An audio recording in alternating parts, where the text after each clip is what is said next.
Halika dito!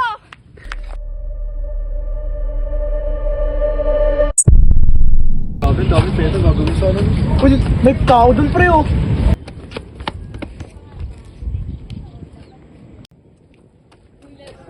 Dok! Ano nangyari dyan? Dok, nakita lang po sa daan, Dok. Naman mo? Sige, yung katawan ko, Dok.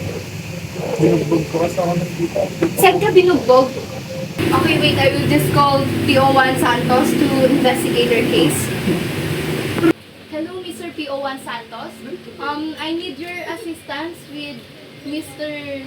Alex Berto Magkay case. Okay, Doc. I'm on my way.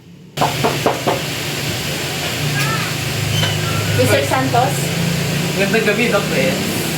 Nais ko sanang magtanong dito sa iyong pasyente. Ito siya. Nasabi ba siya kung anong nangyari sa kanya? So here's the case, Mr. Santos. Ang nangyari daw sa kanya, sabi niya nagdala sa kanya kanina dito is nabugbog siya kanina sa bridge. Therefore, na fracture yung, lalo na yung mga bones niya na injured ng malala. Kilala na ba kung sino gumawa sa kanya nito? Yun nga ang pinagtataka namin. Ang grabe, ang lala. Si kung magulang niya o guardian niya ang gumawa nito. Pwede natin kasuhan niya. Sino sa tingin mo? Sila po. Dito po dito po. Kasi kita inday po.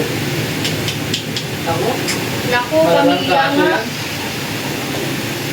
Putoy. Gusto mo bang kasuhanan yung guardian mo? Magsampa tayo ng child abuse. Mabuti nga sa'yo. Yun ang dapat gawin. Kawawang bata. Ako?